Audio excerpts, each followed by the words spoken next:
WhatsApp guys, Sonam Raghuvanshi arrested, पति राजा रघुवंशी का करवाया मर्डर। भैया ये मामला आपको पता ही है, बहुत मतलब उस तरीके से फास्ट ट्रैक हो चुका है इन्वेस्टिगेशन वाइज भी।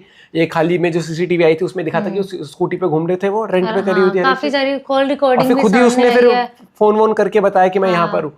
भाई समझ नहीं आ रहा।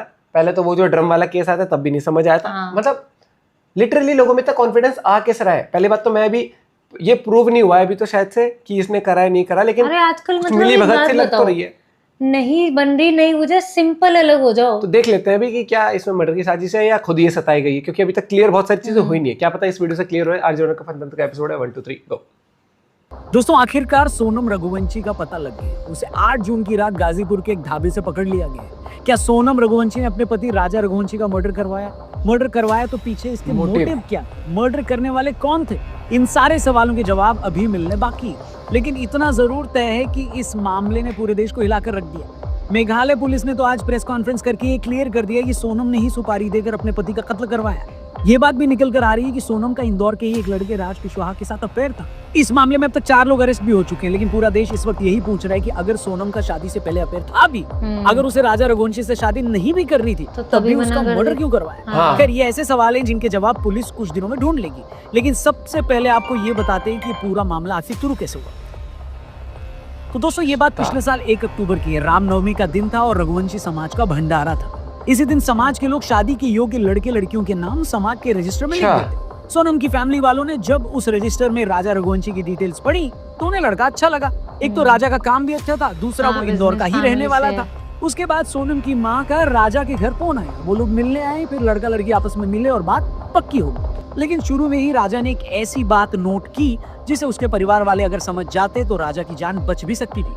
राजा ने एक दिन अपनी माँ को बताया कि सोनम मुझ में इंटरेस्ट नहीं ले रही है। राजा दरअसल सोनम के साथ फिल्म देखने जाना चाहता। सोनम ने इसके लिए मना कर दिया। राजा फोन भी करता था तो सोनम उनसे बात नहीं करती थी। राजा की माँ ने इस बारे में सोनम से पूछा तो उन्होंने कहा कि मैं ऑफिस में बिजी होती हूँ इसलिए बात नहीं कर पाती। लेकिन ये बात तब आई गई हो गई। फिर आया 10 मई का वो दिन, दोनों की शादी हो गई, दोनों का परिवार धूमधाम से हुई थी शादी। मगर यहाँ पर एक ट्विस्ट आया। राजा शादी के बाद कश्मीर घूमने जाना चाहता था, लेकिन पहलगाम हादसे के बाद वो प्रोग्राम उसे टालना पड़ा। लेकिन तभी सोनम ने बिना राजा से पूछे मेघालय की टिकट करा दी। जब सोनम ने ऐसा किया तो राजा भी हैरान हुआ। उसने अपनी माँ को बताया कि सोनम ने मेघालय की टिकट कराई। इसके बाद राजा को न चाहते हुए भी मेघालय जाना पड़ा। दोनों पहले बेंगलुरु से कनेक्टिंग फ्लाइट लेकर 20 मई को गुवाहाटी पहुंचे। वहां मां कामाख्या के दर्शन किए। फिर 22 मई को सुबह गुवाहाटी से मेघालय निकल गए। शिलोंग पहुंचकर चेरापूंजी के पास एक होम स्टे में चेक इन किया। उसी दिन स्कूटी लेकर आसपास घूमने भी निकले और फिर आया 23 मई का दिन। 23 मई को सुबह 5:30 बजे इन्होंने अपने होम स्टे या होटल कह लें उसे चेकआउट कर दिया। ये देखकर होटल वाला भी हैरान था कि इतने सुबह चेकआउट कौन करता है। फिर इसी दिन ये लोग चेरापूंजी से 330 किलोमीटर दूर एक वाटरफॉल देखने निकल गए। तब जब उस जगह पर कर्फ्यू लगा हुआ, जिस रास्ते से ये गए वो बहुत ही टेढ़ा मेढ़ा रास्ता। अब जिस दौरान ये लोग वाटरफॉल के पास जा रहे थे तभी सोनम की सास का भी फोन आया। सोनम ने बताया कि हम एक वाटरफॉल के पास गए थे, यहाँ खड़ी चढ़ाई है, हम एक कैफे के पास रुके थे। जिस दौरान ये बातचीत हुई तब दोपहर के 1:30 बजे थे। इसके बाद दोपहर 2 बजे राजा के घर वालों ने फिर से फोन किया, लेकिन तब राजा का फोन स्विच ऑफ है। सोनम से बात करने की कोशिश की मगर उसका मोबाइल भी बंद था। दिन में दोबारा बात करने की कोशिश की गई तब भी फोन नहीं लगा। इस पर राजा के घर वालों को घबराहट तो हुई, लेकिन उन्हें लगा कि पहाड़ी इलाका है, हो सकता है नेटवर्क न आ रहा हो या उनका मोबाइल स्विच ऑफ हो गया हो, इसलिए उस शाम उन्होंने उतना पैनिक नहीं किया। फिर 24 मई का दिन आता। राजा के परिवार वालों ने फिर उन्हें कॉल किया। अब फिर से उनका फोन नहीं लगा। अब इन लोगों को टेंशन हुई और फिर उन्होंने राजा और सोनम द्वारा जो उन्हें पिक्चर्स भेजी गई थी उसमें एक फोटो में दोनों किराए की स्कूटी पर दिख रहे थे। उस स्कूटी पर उसके ओनर का नंबर। राजा के भाई ने उस पर कॉल किया तो स्कूटी वाले ने बताया कि हाँ इन लोगों ने मुझसे स्कूटी ली थी, लेकिन ये अभी तक स्कूटी लेकर वापस नहीं आए।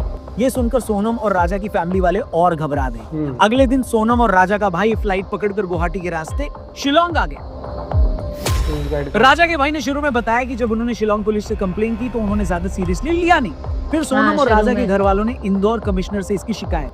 फिर इंदौर पुलिस ने मेघालय पुलिस से बात की। मामला मध्य प्रदेश के मुख्यमंत्री मोहन यादव जी तक भी पहुंचा। उसके बाद मामले में तेजी आई। मेघालय पुलिस ने स्टेट डिजास्टर रिलीफ फोर्स समेत इंटेलिजेंस की टीमों को सर्च ऑपरेशन में लगाया। सबसे पहले इन्हें इन लोगों की एक लावारिस स्कूटी की शिकायत मिली। पता लगा कि ये वही स्कूटी है जो सोनम और राजा ने रेंट पर ली थी। जांच आगे बढ़ी तो पुलिस को एक बड़ा सुराग हाथ लगा।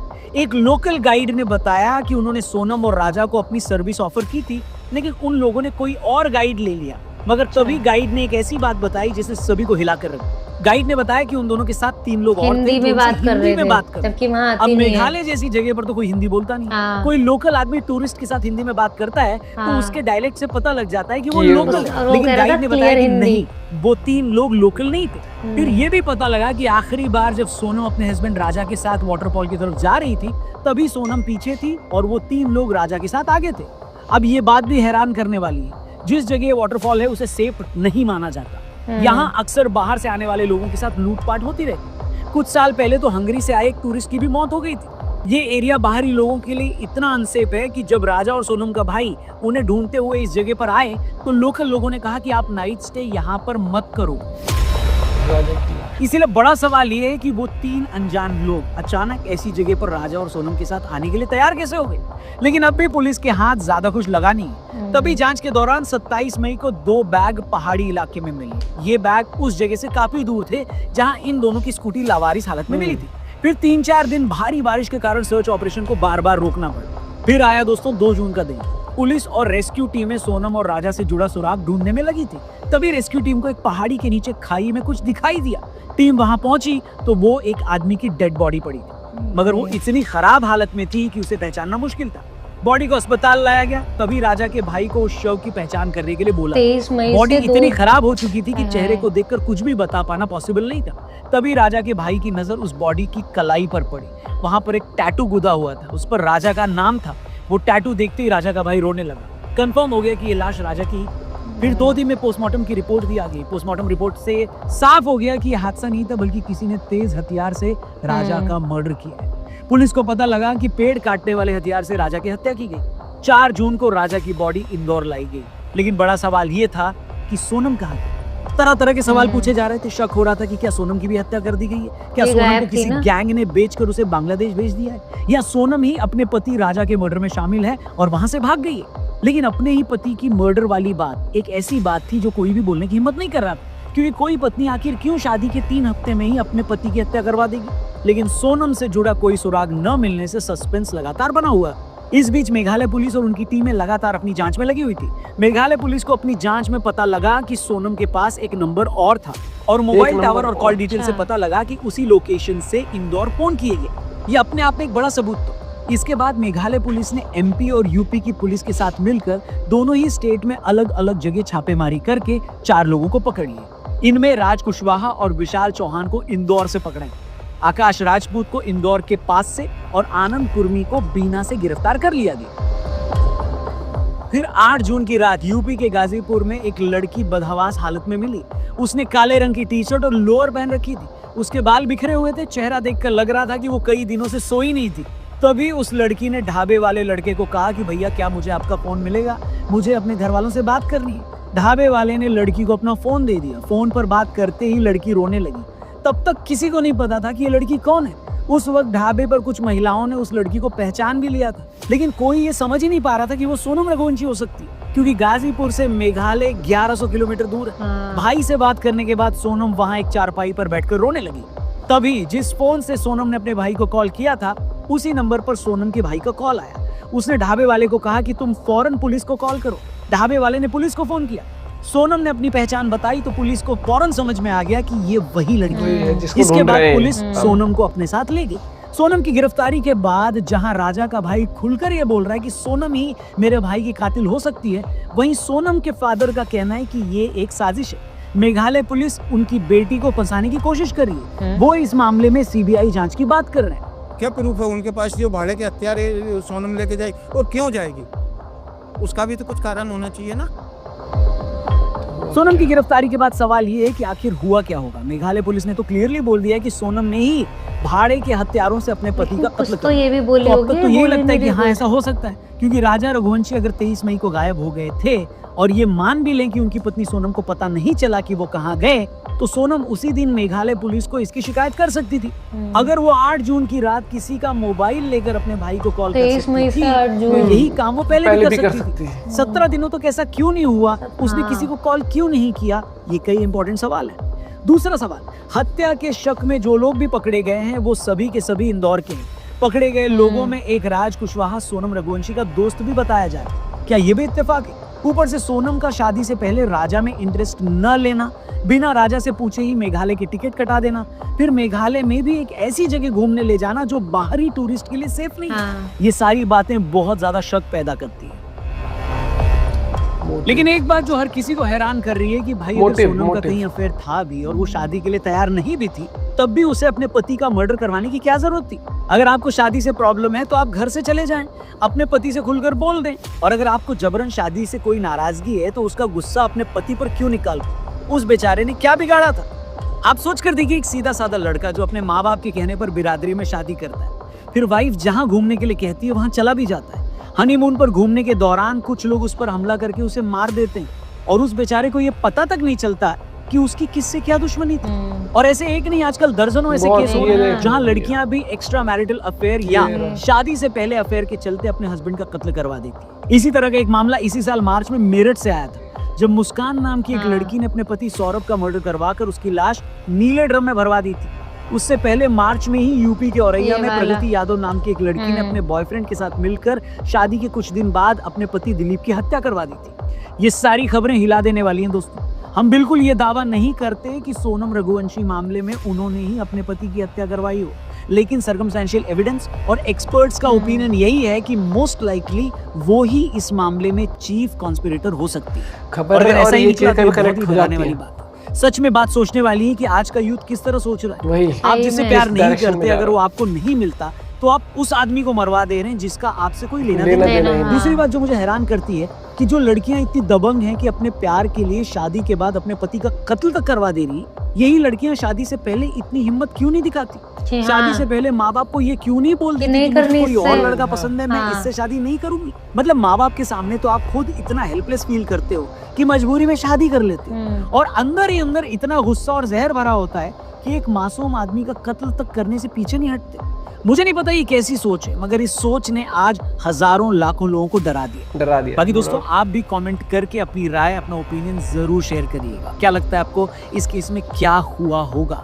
बाकी चैनल को भी जरूर सब्सक्राइब करना। जल्दी मिलते हैं, अपना ख्याल रखिए। जय। नहीं, मेरा एक छोटा सा क्वेश्चन है। अगर चलो 1% ये हो कि कोई इन्वॉल्वमेंट उसकी नहीं थी या कुछ नहीं, पर 17 दिन साथ, ऐसा भी नहीं है कि मैं उस जगह गई थी घूमने, ये इस जगह गए थे घूमने, मिले नहीं, कुछ भी मिसहैप हुआ है, कुछ भी है, 17 दिन, मतलब ऐसा तो है नहीं कि पैदल बहुत स्ट्रेंज मतलब कि इसमें ना तो कोई झूठ बोला उसने, पर ये उस तरीके से। क्योंकि मेघालय से वो गाजीपुर आ गई यार, कितना मतलब मेघालय से यूपी। बहुत स्ट्रेंज है। प्लस ये ऐसा लग रहा है, मतलब अभी भी मुझे बिलीव नहीं हो रहा कि ऐसे भी हो सकता है। ऐसा लग रहा है कोई फिल्मी कहानी सुन रहे हो सही में, कि वो गए हनीमून पे और ये बहुत सही चीज है कि मतलब बाद में इतने पागल हो जाते हो, इतने बेवकूफ हो जाते हो, इतनी हिम्मत पहले दिखा लो। भाई देखो, आज के टाइम पर अगर आप किसी से प्यार करते हो तो उसके लिए भी हिम्मत दिखाओ अपने पेरेंट्स के सामने बात करने की। थोड़ी सी जी इतने, उसके बाद पेरेंट्स को भी थोड़ा, बच्चे से एक नहीं 2 बार पूछो कि पक्का है, हमारे प्रेशर में, किसी प्रेशर में तो नहीं, तुम्हारे प्रेशर में क्योंकि पेरेंट्स को मैं ये बोलूंगी, दोनों के, लड़की के भी और लड़के को भी, ठीक है, कि आज आप जैसे तैसे समाज के उसमें आके ऐसे जबरदस्ती शादी करा रहे हो, क्या कर लेगा? लेकिन आप क्या कर रहे हो? आप 3 जिंदगी बर्बाद कर रहे हो। आज समाज कर रहा है कुछ, खुद की भी तो होगी पेरेंट्स की, तब तो अपने समाज के हिसाब से करा दिया आपने एग्जाम्पल, और वो मान लो बच्चे नहीं चाहते थे एग्जाम्पल, उसके बाद अब ऐसी हरकत हो जाए तो शादी खराब, बच्चे खराब, तुम्हारी रिश्तेदारी खराब, लोग तुम्हारे घर आना जाना पसंद नहीं करेंगे। क्यों? कलंक लग जाता है। मैं क्या कह रही हूँ, किसी का बच्चा चला गया यार, आपने मतलब एक सोसाइटी, आप एक भ्रम की दुनिया में जीना चाहते हो कि हम बस अपना स्टेटस मेंटेन करने के लिए, कि चाहे अगर हमारे बच्चे खुश ना हो फिर भी हम तो उससे करेंगे शादी। मुझे नहीं पता इस केस में इनकी वो थी, रजामंदी थी नहीं थी, वो बात की बात है, लेकिन जो हुआ वो तो होना ही नहीं चाहिए था यार। आप डाइवोर्स क्या होता है, मतलब अलग होना क्या होता है? जैसे बहुत पहले था भाई, मैं बता नहीं सकती, तलाक लेना तो इससे 10 टाइम्स इजी, 10 टाइम में तो बोल नहीं सकता कितना इजी है। मतलब कितना वो है आजकल की। अगर सपोज मेरे को अभी पुख्ता हुआ नहीं है जो भी मामला है, लेकिन सपोज अगर किसी में जैसे वो ड्रम वाला केस था, इसमें इतनी हिम्मत आ जाती है किसी को जान से मारने की, ये इतनी हिम्मत करके डाइवोर्स ही ले लो। ये तो हिम्मत ही नहीं है, इसके लिए तो कुछ हिम्मत भी नहीं चाहिए। मतलब अगर सामाजिक नहीं, एक चीज बता, इतना कॉन्फिडेंस कहाँ से आ रहा है? सामाजिक प्रेशर में आके आप बिना चाहे उससे शादी तो कर रहे हो, ठीक है, लेकिन सामाजिक उसमें आपको ये नहीं पता कि जब आप किसी को मार रहे हो, पकड़े जाओगे तो तब भूल जाते हैं समाज वगैरह सब। कितनी क्या सोच है, मैं तो ये देख रही हूँ। मैं कह रहा हूँ कि जिस रास्ते पर आधी दुनिया चल पड़ी ना, मुझे समझ नहीं आ रहा कि व्हाट द फ्यूचर होल्ड्स। कलयुग हम करते हैं, कलयुग कोई डेट नहीं है, यही है। अपना पॉइंट ऑफ व्यू शेयर कर सकते हो। जय हिंद, जय भारत।